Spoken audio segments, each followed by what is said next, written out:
Hello everyone, I am Ifra, hope you are doing well. तो start करते हैं आज का टॉपिक। आज हम पढ़ने वाले हैं टैली ईआरपी में चेक रजिस्टर। अभी हम क्या पढ़ रहे हैं, बेसिक्स ऑफ बैंकिंग पढ़ रहे हैं, जिसमें कि सेविंग्स अकाउंट क्या होता है, करंट अकाउंट क्या होता है, overdraft, cheque printing, cheque management. Now in this video we will move ahead and discuss about the cheque register. ठीक है, कि चेक रजिस्टर हमें ऑप्शन कहाँ पे मिलता है, क्या होता है। तो सबसे पहले हम समझ लेते हैं चेक रजिस्टर होता क्या है। देखिए यहाँ पर आपको ऑप्शन मिलता है चेक रजिस्टर का। तो चेक का आपको पता है बैंक से मिलता है, रजिस्टर क्या होता है जिसमें हम सारी चीजें लिखते हैं।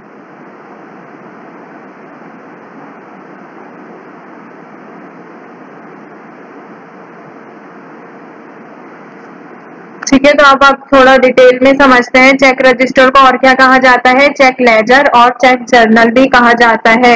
ये क्या होता है, रिकॉर्ड होता है सारे डॉक्यूमेंट्स का, या फिर ट्रैक करने के लिए कि मैनेज, या फिर बोल सकते ट्रैक करता है या फिर मैनेज करता है कि कौन से चेक इशू हुए हैं, कौन से चेक रिसीव हुए हैं और कितने चेक कौन से क्लियर हो गए हैं। ठीक है, इसका पर्पस क्या होता है चेक रजिस्टर का, यहाँ पे मैं लिख भी देती हूँ ये।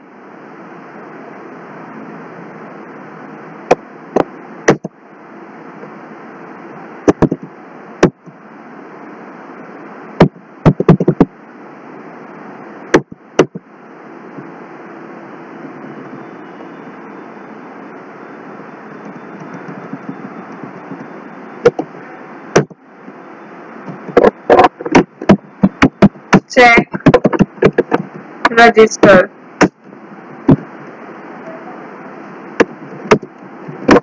It is also known as check ledger और किस नेम से जाना जाता है, ये चेक जर्नल। ठीक है, इन दोनों नाम से इसको और पहचाना जाता है। चेक रजिस्टर की बात हो, चेक लेजर की बात हो या फिर चेक जर्नल की बात हो, एक ही बात होती है। ठीक है, आगे लिखते हैं। इट इज अ रिकॉर्ड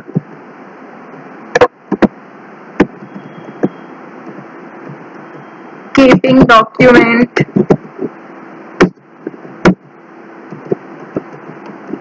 और digital tool used to track and manage checks issued, received and cleared। ठीक है, तो चेक रजिस्टर आई होप आपको क्लियर हो गया होगा क्या होता है, इसका पर्पस क्या होता है। रिकॉर्ड करता है सारे चेक की जितनी भी ट्रांजैक्शंस होती है उनको मॉनिटर करता है, मतलब कि देखता है कि कौन सा चेक इशू हो गया, कौन सा पेंडिंग है, कौन सा चेक क्लियर हो गया। ये सारी चीजें चेक का जो स्टेटस होता है कौन देखता है, किसमें पता चलता है हमें, चेक रजिस्टर्ड में। फिर आता है चेक नंबर को, ये क्या करता है, ट्रैक करता है। रिकंसाइल जो चेक हो जाता है उसको क्या करता है, रिकंसाइल करता है चेक को बैंक स्टेटमेंट के साथ और प्रिवेंट करता है चेक को फ्रॉड या फिर एरर होने से। तो अगर इसके कंपोनेंट्स की बात करें,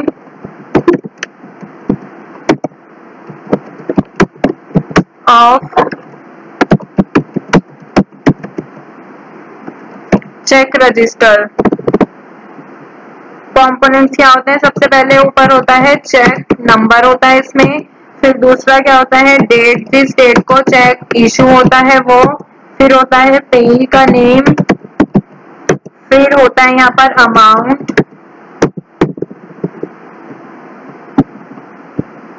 नेक्स्ट क्या होता है यहाँ पर, अमाउंट जो होता है वो कौन से फॉर्म में लिखा होता है, न्यूमेरिक में भी होता है और रिटर्न फॉर्म में भी, दोनों में लिखा होता है, अल्फाबेटिक में भी। ठीक है, फिर होता है चेक का क्या स्टेटस है, चेक स्टेटस कि वो इशू हुआ है, पेंडिंग है या फिर क्लियर हो चुका है, ये सारी चीजें। फिर होता है बैंक अकाउंट नंबर, फिर लास्ट में क्या होता है, ट्रांजैक्शन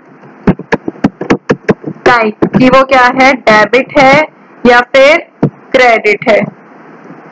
तो आई होप सारी चीजें यहाँ पर क्लियर हो गई होंगी, क्या कंपोनेंट्स रहते हैं यहाँ पर चेक रजिस्टर के, और क्या क्या इसके किसी और नेम से इसको बुलाया जाता है और इसका काम क्या होता है। ठीक है, अब वापस टैली पे आते हैं। अब इसको थोड़ा सा यहाँ पे प्रैक्टिकल करके देख लेते हैं।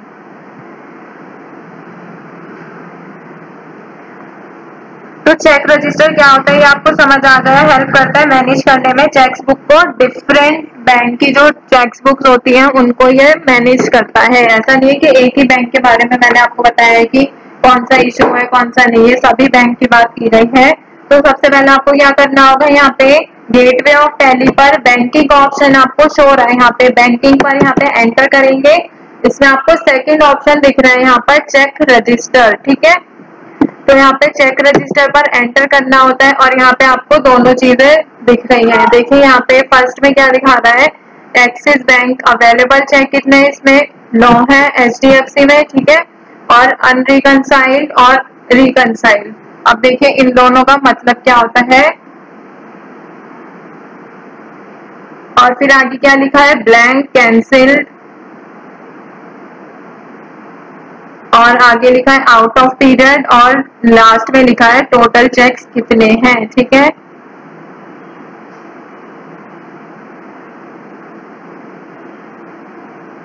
तो सबसे पहले हम समझते हैं अनरिकनसाइल्ड और रिकनसाइल्ड में डिफरेंस क्या होता है। देखिए रिकनसाइल्ड ट्रांजैक्शंस कौन सी होती हैं, जो कि वेरीफाई हो गई होती हैं, किसमें से, ओरिजिनल रिकॉर्ड्स में से, जो कि किसमें होता है, बैंक के बैलेंस में होता है। मतलब कि रिकनसाइल्ड मतलब क्या होता है, जो मैच हो गई होती है। अनरिकनसाइल्ड मतलब क्या होता है, इसमें जो मिसमैच रहती है। तो यहाँ पे दोनों यहाँ पे ट्रांजेक्शन क्या है, मिसमैच है। तो यहाँ पे मैं एंटर करूंगी तो इसमें दोनों चीजें आपको दिखा देगा। अवेलेबल चेक कितने हैं, इसमें यहाँ पर आपको इंस्ट्रूमेंट नंबर भी दिखा, वो सॉरी चेक की रेंज भी दिखा रहा है फ्रॉम से टू तक, और यहाँ पे नॉट इन रेंज आपको शो हो रहा है। जनरल क्या हमने सारी डिटेल्स फिल करी थी उसी के अकॉर्डिंग जो है ये सारी चीजें शो कर रहा है। तो यहाँ पे 9 एंट्रीज, 9 चेक कौन से है वो यहाँ पर एंटर करके आप दिखा सकते हैं। देखिए हमने 10 चेक यहाँ पे बनाए थे एक में, तो यहाँ पे अभी इसमें एंट्री नहीं की है इसीलिए ऐसा शो कर रहा है। 1 आपने यहाँ पर एंटर करेंगे तो यहाँ पर आपको शो कर रहा है 24,000। ठीक है, और इससे आते हैं नॉट इन रेंज में, तो ये तीनों आपको शो कर रही है, एक्सिस बैंक, ICI और कैश। ठीक है, ऐसे ही यहाँ से बाहर जाते हैं, एक्सिस बैंक में आते हैं वापस से, तो एंटर करेंगे तो यहाँ पे आपको एक भी नहीं दिखा रहा है अभी। अगर हम देखें दूसरी कंपनी का, यहाँ पे मैं ऑल्ट F3 पर एंटर करती हूँ और सिलेक्ट करती हूँ कंपनी जिसमें हम इससे पहले वर्क कर रहे थे।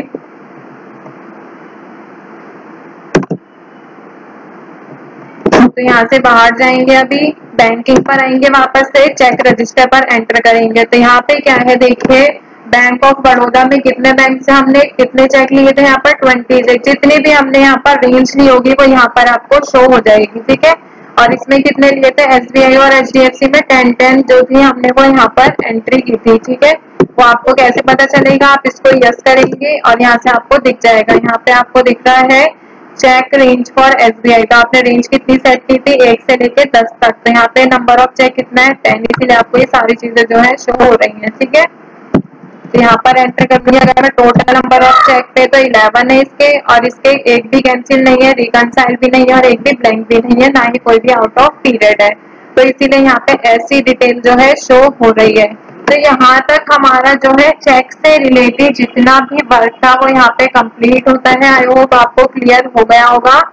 नेक्स्ट सेशन में क्या देखेंगे हम, डिपॉजिट स्लिप रह गया, पेमेंट एडवाइस रह गई, और बैंक रिकॉन्सिलेशन। बैंक रिकॉन्सिलेशन तो थोड़ा जब लास्ट चलेगा ना बैंकिंग का वो तब पढ़ेंगे। इसके बाद पढ़ेंगे यहाँ पे डिपॉजिट स्लिप, फिर पेमेंट एडवाइस, एंड लास्ट में क्या रहेगा हमारा बैंक रिकॉन्सिलेशन। तो अभी तक हम यहाँ पे चेक प्रिंटिंग से रिलेटेड सारी डिटेल्स देख चुके हैं।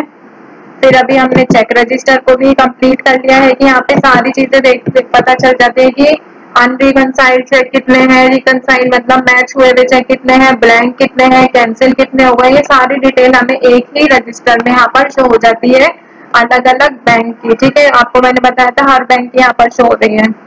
आप इस पर एंटर करेंगे तो आपको यहाँ पर दिखा देगा, और ये सारी 20 की 20 यहाँ पर एंट्री अगर आप इसमें करेंगे तो यहाँ पर आपकी शो होती रहेगी voucher type, voucher number, instrument date और अमाउंट।